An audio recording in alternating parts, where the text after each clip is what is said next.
जय श्री कृष्ण। तो आज मैं बात करने वाला हूँ कि होलिका दहन की रात क्या कुछ खास उपाय करने से जीवन में आ रही सारी समस्याओं से आप मुक्त हो जाएंगे। तो आप सभी का मेरे यूट्यूब चैनल पे बहुत बहुत स्वागत है। और मैं ईश्वर से प्रार्थना करूंगा होलिका दहन की रात को जो मैं रिचुअल्स करता हूँ कि आप सभी के जीवन में जो कठिनाइयाँ हैं, परेशानियाँ हैं, उस अग्नि के अंदर वो भस्म हो जाए और आप सभी को जीवन में खुशियाँ मिले। तो आइए अब हम बात करते हैं कि होलिका दहन की रात एक ऐसी खास रात होती है जो साल में एक बार आती है और उस दिन चंद्र ग्रहण भी बना हुआ है। तो उस दिन ये जो समय है ये काफी मतलब 100 साल बाद ये ऐसा समय आ रहा है कि ये रेमेडी इस रात हम कोई भी ऐसी खास उपाय करेंगे तो जीवन में जो भी समस्याएं हैं, कुछ लोग कर्ज से परेशान हैं, कुछ लोग बीमारी से परेशान हैं, कुछ लोगों का नजर दोष लगा हुआ है, मतलब सबके लाइफ की अपनी अपनी समस्याएं हैं। तो उस सभी समस्याओं का निवारण होलिका दहन की रात में जो अग्नि जलती है, प्रज्वलित होती है, उस अग्नि के साथ हम क्या ऐसा डाल के हम क्या ऐसा उपाय करेंगे कि जीवन में आ रही सारी समस्याओं और सारी कष्टों से आप मुक्त हो जाएंगे। कुछ लोगों का व्यापार नहीं चल रहा होगा, कुछ कुछ लोगों के मैरिड लाइफ में प्रॉब्लम्स होगी। तो मैं ऐसे 5 खास उपाय मैं आपको देने वाला हूँ जिसको करके आप समस्याओं से मुक्त होने वाले हैं, क्योंकि ये जो समय है इतने सालों बाद आया है और एक ही मतलब 2 घंटे का समय है। पहले मैं आप लोगों को टाइम बता दूं कि ये जो समय आ रहा है ये शनि की होरा में शुरुआत होगी इस चीजें। और शनि की होरा में कोई भी किया हुआ जो उपाय है काफी कारगर होता है। तो ये समय है 6:30 बजे से लेके 9 सवा 9 बजे के बीच में होलिका दहन का समय है। उस समय आपको ये उपाय करना है। तो चलिए अब हम बात करते हैं कि पहला उपाय उन लोगों के लिए मैं देने वाला हूँ जिन पे किसी का किया कराया है, नजर दोष लगा हुआ है, हेल्थ में प्रॉब्लम्स है, मतलब आप चिड़चिड़ाते हैं, आपके अंदर आलस भरा हुआ है, किसी काम में मन नहीं लगता। तो ऐसी चीजों से मुक्त होने के लिए हमको क्या करना है सबसे पहले तो आपको उपाय नंबर 1 ये है कि आपका जो पुराना कपड़ा है थोड़ा सा उसका एक चौकोर टुकड़ा ले लेना है। पुराने कपड़े हो, आपका यूज किया हुआ कपड़ा, जी हाँ, आपका यूज किया हुआ कपड़ा हो, चाहे आपका यूज किया हुआ रुमाल ही क्यों ना हो, उसको ले लेना है। उसके अंदर आपको थोड़ी सी कपूर डालनी है, थोड़ी सी पीली सरसों डालनी है उसके अंदर आपको, ठीक है, थोड़ी सी पीली सरसों डालनी है और 2-4 बूंद सरसों का तेल डालना है उसके अंदर। और जी हाँ, सात सात कम से कम आपको लाल मिर्च डालना है। 7 लाल मिर्च आपने डाल दिया उस कपड़े के अंदर। और थोड़ी सी यहाँ पे नमक भी डालनी है। जी हाँ, अगर सेंधा नमक मिल जाए, नहीं तो किचन में जो आपका नमक है वो नमक मिल जाए। तो फिर से मैं रेमेडी को रिपीट करता हूँ आपके लिए। आपको एक चौकोर पुराना आपका यूज किया हुआ कपड़ा नहीं तो रुमाल लेना है, उसके अंदर थोड़ी सी नमक डालनी है, थोड़ा सा कपूर डालना है, थोड़ी सी पीली सरसों डालनी है और एक आध बूंद सरसों का तेल डालना है उसके अंदर, और 7 काली मिर्च डालनी है। जी हाँ, इन सभी चीजों को डाल के आप उसको पोटली के रूप में बना लीजिए। पोटली बना लिया आपने, और जिस आदमी के ऊपर किया कराया है, प्रॉब्लम्स है, बीमारी से फंसे हुए हैं, कर्ज मतलब नेगेटिविटी को बाहर निकालने के लिए जो है आपको ये काम करना है। आपने पोटली बना लिया और उस इंसान के ऊपर से आपको 7 बार, जी हाँ, एंटी क्लॉकवाइज यानी कि उल्टी दिशा में सर से लेके पांव तक 7 बार घुमा के आपको जहाँ होलिका दहन होती है, जहाँ अग्नि जलती है, वहां पे जाना है। और वहां पे जाके थोड़ा देर रुक के अग्नि से आपको कनेक्ट करना है, नहीं तो ये उपाय काम नहीं करेगा। अग्नि से कनेक्ट करना है। आप जिस भी ईश्वर को मानते हैं, नहीं तो कुल देवी कुल देवता जिसको भी मानते हैं उसको स्मरण करते हुए, अपने गुरु को स्मरण करते हुए, और जो होलिका और जो अग्नि है, अग्नि को स्मरण करते हुए कनेक्ट करना है। और जो दिक्कतें हैं आपके लाइफ में उसको मन ही मन बोलते हुए और उस अग्नि में उस पोटली को डाल दीजिएगा। और अग्नि के कम से कम 1 फेरे जरूर ले लीजिएगा, ठीक है। आपकी समस्या है मन में बोलते हुए 1 फेरे जरूर ले लेना है। और आपको घर पे वापस आना है और घर पे वापस आके घर के बाहर थोड़ा सा हाथ पाँव जो है ऐसा धो लीजिएगा, नहीं तो पानी का छिड़काव कर लीजिएगा, ठीक है? और फिर देखिएगा चमत्कार क्या होता है, ठीक है? ये रहा पहला उपाय।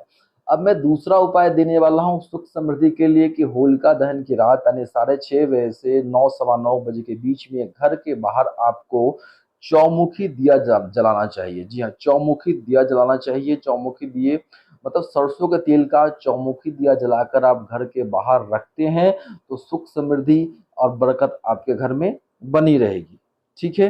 अब जो तीसरा उपाय आपको ये करना है कि घर में घर की जो नकारात्मक ऊर्जा है, नेगेटिविटी को बाहर निकालने के लिए होलिका दहन की जो राख होती है, सुबह जाके वहाँ से थोड़ा-सा राख आपको कलेक्ट करना है और आपके घर के 4 कोने में, जी हाँ, जितना बड़ा आपका घर हो, हर कोने में थोड़ा-थोड़ा उसको छिड़काव कर दीजिए और थोड़ा-सा जो राख है, उसको जो घर का जो मेन गेट है, वहाँ पे भी थोड़ा-सा दहलीज पे छिड़क दीजिए, गेट पे छिड़क दीजिए।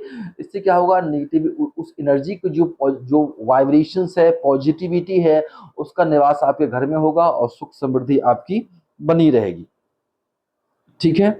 और हम बात करते हैं यहाँ पे अब हम उन लोगों के लिए बात करते हैं कि जो लोग फाइनेंशियली प्रॉब्लम फेस कर रहे हैं और धन की जो दिक्कत आ रही है लाइफ में, तो फाइनेंस को अट्रैक्ट करने के लिए होलिका दहन की रात को आपको क्या करना है? तो सबसे पहले आपको एक व्हाइट कपड़ा ले लीजिएगा, नहीं तो व्हाइट कागज़ मिल जाए वो भी ले सकते हैं और दूसरा चीज़ आपको जो है ओरिजिनल चंदन की स्टिक लेनी है जो 50-100 रुपए का आपको मार्केट से मिल जाना। जी हाँ, 50-100 रुपए का आपको मार्केट से मिल जाएगा। व्हाइट चंदन की आपको लेनी है और उस व्हाइट कपड़ा हो या व्हाइट पेपर हो, उसके अंदर जो है आपको क्या करना है, आपको वो स्टिक डाल देना है, उसके अंदर थोड़ा-सा कपूर डाल देना है और उसके अंदर थोड़ी-सी इलायची और 2 लौंग डालना है। थोड़ी-सी इलायची और 2 लौंग डाल के उसके अंदर और कोई सा भी फूल मिल जाए आपको, उस फूल को डाल के पेपर को फ़ोल्ड कर लीजिएगा और आपकी जो धन की समस्या है, धन की कामना है, उसको मन ही मन दोहराते हुए आपको भी उस सारी चीज़ों को अग्नि में डाल देना है और जो समस्या है धन की, धन पाने के लिए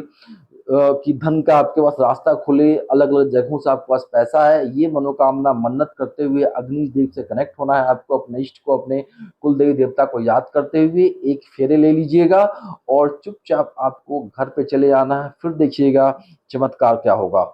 अब मैं बात कर रहा हूँ कि जो लोग शत्रुओं से परेशान हैं, जिनके ऊपर शत्रु हावी हैं, बेचैनी बनी हुई है, तो उस शत्रुओं पर विजय प्राप्त करने के लिए शत्रु आपके शांत रहे, उसके लिए जो उपाय मैं देने वाला हूँ, वो उपाय ये है कि आपको करना क्या है कि होलिका दहन के दिन आपको जो घर में पीली सरसों होती है, जी हाँ, पीली सरसों आपको ले लेना है, ठीक है?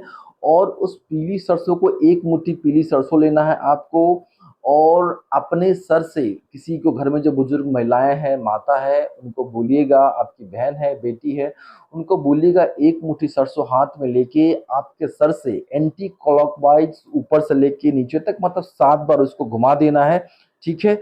और उस सरसों को आप किसी पेपर में या किसी चीज़ में रख लीजिएगा उसको और उस सरसों को ले जाके आपको होलिका जो जलती है उसमें आपको आपको डाल देना है और मन ही मन जो है शत्रु नाश के लिए ईश्वर से होलिका से प्रार्थना करनी है, अग्नि से प्रार्थना करनी है और एक बार परिक्रमा करके आपको घर की तरफ चले आना है। तो ये रही रेमेडी, ऐसा कुछ ख़ास करेंगे अगर आप तो जीवन में जो समस्याएँ हैं वो थोड़ा-सा जो है हो जाएगा और जो लोग जो हैं हाँ, और एक मैं उपाय आप लोगों को और देने वाला हूँ कि जो लोग कर्ज़ से परेशान है, बीमारी से परेशान है, तो आपको करना क्या है कि होलिका दहन के दिन जो है ख़ास करके आपको एक व्हाइट पेपर ले लीजिए, उस पे जी हाँ, रेड कलर से जो है आप जो लोग ख़ास करके कर्ज़ से परेशान हैं, तो जितना भी आपका कर्ज़ है, ठीक है? जितना भी आपका कर्ज़ है, उस कर्ज़ को जो है रेड रेड पेन से उसको लिखिए और उसके ऊपर थोड़ी-सी मतलब 7 कम से कम लाल मिर्ची को डाल के उसको फ़ोल्ड कर लीजिए और उसको भी जाके अगर आप अग्नि में जाके आप डाल देते हैं और मन ही मन प्रार्थना करते हैं ईश्वर से, कुल देवी से, इष्ट देवता जिनको भी आप मानते हैं, और आपको अग्निदेव को प्रणाम करके जो है उनको कहना है कि मेरी ये समस्या है, इसके लिए मैं ये चीज़ अग्नि में डालने के लिए आया हूँ, और डाल के एक बार आप अगर आप परिक्रमा कर लेंगे तो इन सारी समस्याओं से आप बाहर निकल जाएँगे। और देखिएगा कि 24 घंटों के अंदर आपके जीवन में जो चीज़ें जो चल रही थी, उससे कितनी आपको राहत मिलेगी, कितना आपको फ़ायदा पहुँचने वाला है। क्योंकि ये समय बार-बार नहीं आएगा। 3 तारीख की जो शाम है, जो समय है होलिका का 7:30 बजे से लेके सॉरी 6:30 बजे से लेके 9 सवा 9 बजे के बीच का समय है। इसी बीच में आपको जाना है, ये रेमेडी करना है, फिर देखिएगा उसका चमत्कार आपके जीवन में क्या कुछ होता है और जीवन कैसे आपकी फिर रफ्तार में हर काम आपका होने लगेगा। फिर मिलता हूँ दूसरे वीडियो में। जय श्री कृष्ण।